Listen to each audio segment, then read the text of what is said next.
In this video, we're going to do something fun and go through my rankings for the top 10 current chess players in the world. To determine these rankings, I'm not just going off of FIDE ratings. I'm going off of these players' results against other top 10 players in the world. And what I wanted to look at was, with the white pieces and the black pieces, which players got the better of each other in their last matchups. And that's what I used to help inform these rankings. All right, so let's jump right into it. We'll start with number 10. Number 10 on the list is Sasha Grischuk. He made it to the 5th round of the World Cup recently. He had a 28-10 rating as recently as 2014, and he was number 3 on the rating list at that time. He's a very consistent top 10 player. He's been at the top 10 for a long time, but he's really struggled to stay at that very top level, making it into the top 3 or 4 like he was in 2014. And his issue as of late is he's struggled with the black pieces against other top 10 players in the world. So that's our number 10, Alexander Grischuk. Now let's move on to number 9. Now we have Fabiano Caruana. Caruana was at the 28-44 level back in 2014, and he reached 28-42 in 2020. So twice he's been up in that Magnus territory, up above 28-40. Fairly recently he was in the World Championship, as we know, against Magnus. Drew the classical portion. Very impressive result. But he's on a bit of a slump lately in terms of his FIDE rating. He's about 50 points off of his high. But he did place 2nd place in the FIDE Grand Swiss, so he will be qualified for the next candidates tournament. Fabiano comes in at number 9. He hasn't been super impressive as of late, but if he gets his form back, he could definitely climb back up into that top 5, maybe even get back all the way to the number 2 slot. All right, coming in at number 8, this one is going to surprise people. We have Jan Nepomniachtchi. Jan just played the World Championship against Magnus, did not do so well. The first 5 games he played really well, but after that he definitely slumped a bit. He made a lot of blunders. And Jan comes in at number 8. He's fresh off of losing the World Chess Championship match. But against the other top players, he hasn't been real spectacular outside of the candidates tournament that he won. So that's why he's coming in at number 8. But he's actually the 2nd strongest player on my list who is qualified for the candidates tournament thus far. Fabiano Caruana is 3rd on that list. Nepo is number 2. And now we move on to number 7, and this is the most controversial ranking on the list in my opinion. This player recently cracked 2800, and he has been dominating in classical chess. But what he hasn't quite done yet is proven that he can hang with these very top players with the black pieces. So that brings us to number 7, Alireza Firouzja. And I know a lot of people are going to say, Matt, you're crazy. Alireza should be number 2. He has the 2nd highest rating, and he's really strong with white. He just won the FIDE Grand Swiss. All of these things point to him being number 2. But here's the issue for Alireza. In his last games with the black pieces against top 10 players in the world, he takes on more losses than any of the other top 10 players in the world. He has the worst score with the black pieces. So he really needs to prove to me that he can hang with these next players coming up. If he can do that, which I do think he will very quickly climb up their rankings and get to that number 2 slot. But that's why Alireza is coming in at number 7 on my list. All right, now let's move to number 6. Ding Liren. Ding Liren has been over 2800 for the last few years, and he's usually number 2 or number 3 in the ratings. But like Firouzja, he is strong with white, and he's had troubles with black recently. But he does have the most decisive games on the list, which is interesting.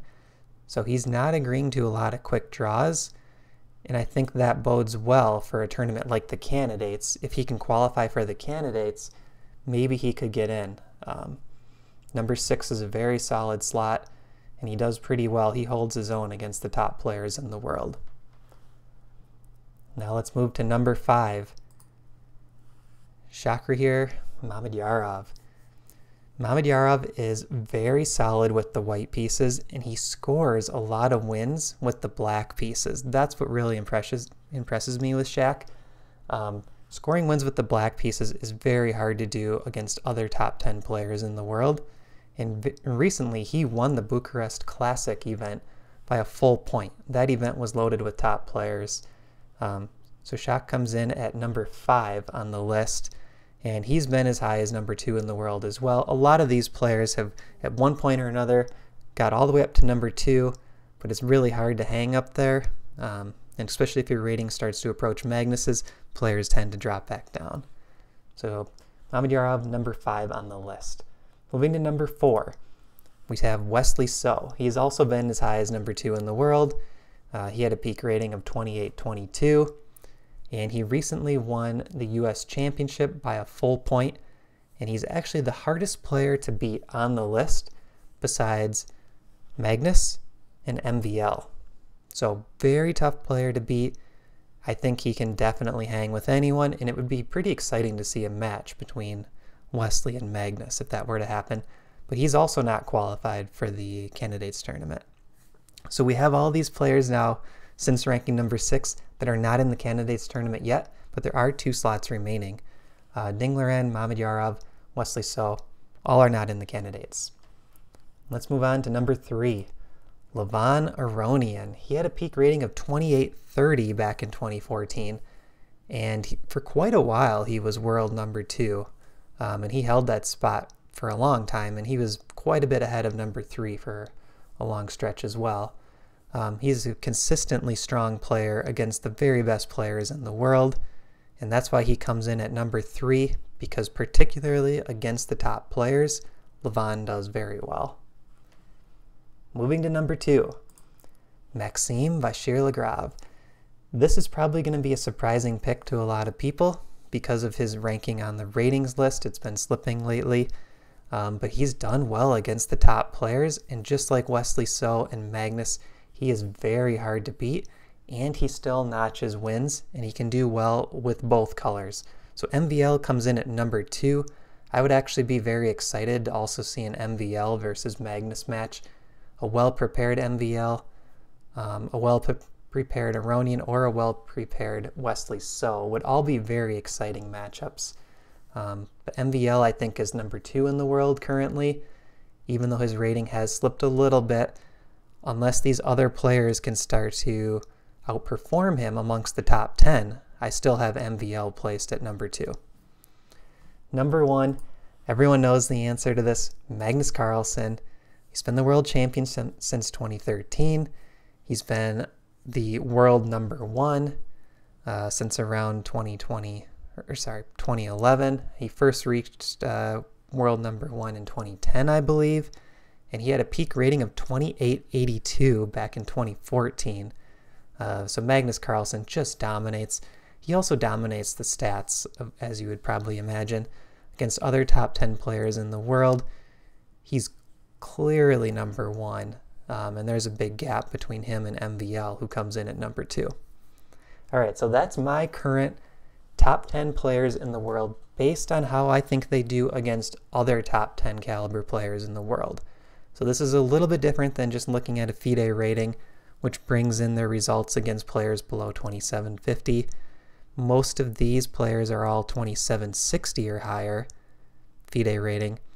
And I think there's just a different level of preparation that comes into playing at that level. And these guys have it, especially MVL, Aronian, and So in particular. I think they all do really well against the top players. So that's my current top 10. Let me know in the comments what you guys think. Do you agree with me? Do you think I'm just crazy? Let me know what you think of the Firouzja ranking. Firouzja coming in at number 7 I know is going to upset some people. So yeah, put your rankings in the comments and let me know what you think. Thanks for watching, and I'll see you in the next video.